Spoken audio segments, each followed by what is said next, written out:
Yes. Okay. So you talked about that, and you've done some work where you followed up on the movie role in the TV series, right? Like an Ozzy interest, for example. Yeah, the Chris Rock thing. Mm-hmm. Yeah. Not to pick a scab or anything, but does that bother you that you're imitating someone that you could have done the role in the movie? But you're Well, except that, sort of to my point before, I couldn't have done what he did with the role in the movie, which is I could have performed it, but unless I was doing his voice, it wouldn't have. I mean, it's his voice. And, it's funny, when the Oscar thing came out, everybody else in the voiceover community, where Chris Rock said, I get paid $1 million. Everybody was like, no. I'm like, you know what? I got no problem at all. If Chris wants to set his quote at $1 million for a cartoon, that's great. Because there are a lot of people that don't have $1 million, and they're all going to come to me. But no, I am actually happy to take his leftovers, and you don't always get to. I remember there was a TV series called The PJs that Eddie Murphy was doing the voice of the lead in. And Eddie's a busy fella. So my friend Phil Morris would do the temporary version of the dialogue. He would read in Eddie Murphy's character in the character voice that Eddie was doing so that they could animate. And then whenever they could finally get to Eddie, they would actually record, his stuff. Until I think it was like after maybe the second season, and they just couldn't get to Eddie anymore. And so they just started using Phil. And didn't really tell anybody. And no one could really tell the difference because no one was watching the PJs. Yes, lady in the back. Why does Ollie Williams talk so fast from Family Guy?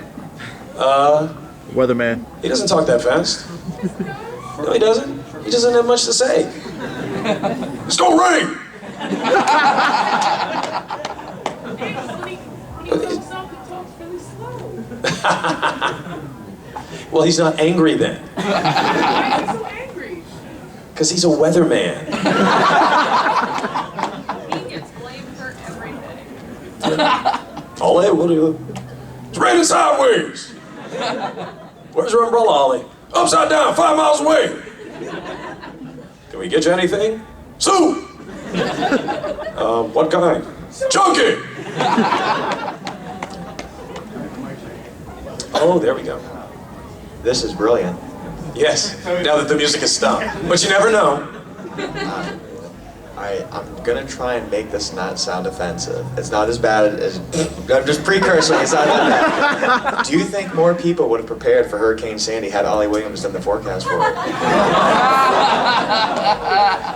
I warned you. I like to think not. Yes, we're all depending on animated weathermen for our safety. Well, they would have been a real problem because we record Family Guy like a year in advance. So they'll get that forecast in about 8 months, 9 months. Yes. Mr. Lamarr, thank you very much for coming here. Everything you've done and will do. Thank you. I would like to ask you your opinion on all the Futurama memes. Like, are you in support of them? I know it's like a free speech internet thing, but I mean, like, screen capping an episode, you're representing that character, and they're just putting words in your mouth. I mean, because I read them in your voice. I actually don't know what they are. I actually haven't. I think after about our 4th episode, one of the writers came in. It's like, it's official, we're ahead, and he showed us the first naked drawings of Leela. 4 episodes. It had been on the air for like a month. Rule 34. In what year was that? That was 99. So this was somebody, they didn't have the clock speed for that. But this guy was using everything he had. Yes. This question goes off to. There's only me up here. I'm sorry. No, the voice acting. Let's say you win an award for the voice acting. What's it like sitting with all the other, like the directors and stuff at the ceremonies? Or is there a separate ceremony for people, who get the voice acting awards? I don't actually know, never having won an award. Sorry. From what I understand, I've been to the Annie Awards once, and it's all of the animation people all together. And there are some voiceover awards, there's some, technical awards, everything's all there. With the Emmys, I believe that, like the Emmys that Maurice won, I believe those are done the day before, at the Creative Arts, aka the We Don't Want to See Ya Emmys. It's like, we'll give it to you, but you're not going to make anybody watch. Yeah, but I mean, I think anytime you can win an Emmy, it feels good. Even if it's not on TV. Wait, how far do you have to go back? Oh, you got enough cord? All right. If you could play any fictional character you haven't gotten to play yet, who would it be? A fictional character I haven't gotten to play yet. I don't know. Again, if someone had asked me, do you want to play a guy who gets his brains blown out in the back of a car? As sort of an abstract concept, I would say no. But if you show me that script and give it that context and like, oh yeah, I want to be in that. I'll be the guy laying on the couch who doesn't even say anything. And then gets shot. It's over there. He went on to become a director. Yeah, it's. I don't know. I want to play Lincoln, but in Lincoln, not in Abraham Lincoln Vampire Hunter. I want to be no crap Lincoln. I guess if I had a more creative mind, I would have some idea about a character, and then perhaps I'll write it up tonight. I'll think of some. If you have any suggestions, I'd be open to that. So obviously you're primarily a voice actor, and you obviously have a very big opinion on being a voice actor, but you also have done a lot of live action stuff too. So what for you makes voice acting more enjoyable than doing live action stuff? It's not necessarily. It's generally easier because it takes less time, but it's not necessarily more enjoyable. Again, it depends on the people you're working with and the quality of the script you're working with. For instance, there's a stage show that I've done off and on over the last several years called Beverly Winwood Presents the Actors Showcase. It's a bunch of us who used to be in the Groundlings, people like Jennifer Coolidge and Melissa McCarthy and Rachel Harris, and we get together and we play bad actors in an acting class showcase. And that, I think, is probably my favorite show to do, just because everybody in it is insanely talented, and you basically don't sit down for an hour, you do your scene, and then you spend the rest of the time peeking through the curtain to try to see what everybody else is doing.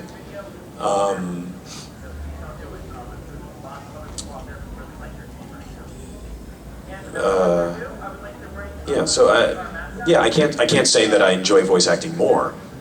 I enjoy Futurama because it's, my friends from, 10, 15 years that we get to do it. What was the other one? And this new show I'm working on, Kaijudo, is actually it's a really good show. And even though I'm working with people, like Kari Walgren and Scott Wolf, that I haven't worked with on a regular basis before, it's a great experience because the scripts are really good and the people are really good. And there's nothing like seeing somebody at the mic next to you do something you didn't know they could do, and just like, nice. And it sort of forces you to up your game, you know? Any more? He's really not committed to this question. Oh, I bet it's gonna be a good one. It's like, I know, I guess all right. Nobody's gonna say anything, I'll say this just to speak. Are there any upcoming projects that you're looking forward to? Now that's a great question. What is... Where are you going? Yes, we have a new season of Futurama coming up. New episodes of Kaijudo, which is an adventure series for the Hub. And I've got an ongoing web series called Inside the Legend. I think we're on about episode 9. We've got some really fun ones. It's comedy, it's character stuff. It's basically, the premise is, it's a talk show, but all the guests are people from history or literature or fiction. You know, there's Albert Einstein, there's Shakespeare,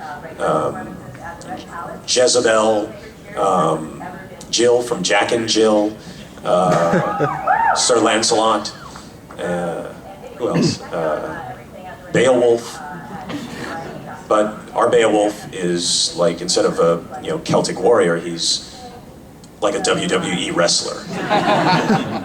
So yeah, I'm having a lot of fun with that, and I think that's it as far as things in the pipeline.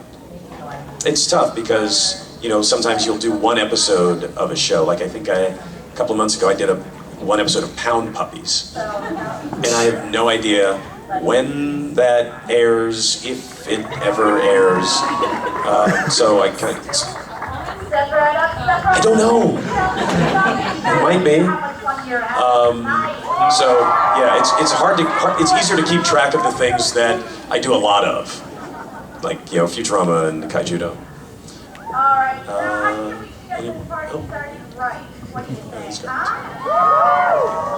What's your favorite episode of Futurama?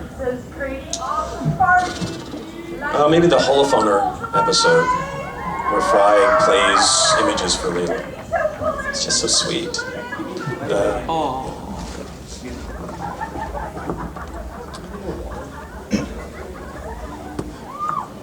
Yeah, I know you did, there was an episode of Mad TV where you and Ari Spears did a sketch where he was Eddie Murphy and you were Rick James. How did that whole thing go about? Because I know that sketch sounds like it was very fun to Oh, you haven't seen it? I know, I've seen it. It's just like, I know that fun. sketch had to be very funny to do. Like, how did that come about? Like, did you write that, or I mean? No, I didn't write it. They just came up with the concept. It was a Behind the Music parody where they're doing Behind the Music, the story behind Eddie Murphy's Party All the Time. And it comes up with this story about how Party All the Time got made. And basically the idea is Eddie was a megalomaniac movie star. He said, I want to do a song. And Rick James was on crack. So whatever Eddie suggested, how about something where she says like, party all the time? Yeah, that sounds good. I'll be out in the parking lot. And Rick really did not do his job as a producer, as I think the song itself bears out. But yeah, it's a very funny sketch. And actually, Aries taught me how to do the Eddie Murphy impression. I learned it from watching him. Listen, because everybody else could do Eddie Murphy like Eddie on stage, but Aries was the first person I ever heard do Eddie talking. When he did that little bit of that New York thing that he does, and then a little bit of that this, that, there. My name's Eddie Murphy. You know who I am? And it's funny because I guess we're gonna do Chris Rock that same time. He's got the same thing. There's two different. There's the on stage. Everybody's got to make a decision. Commitment or new pussy. But then there's also interview Chris Rock. Well, you know what it is. There are a lot of people who don't, I'm not doing anything that another black man couldn't do, And so, you know, it's once you can get both sides of it, then you really got to open it.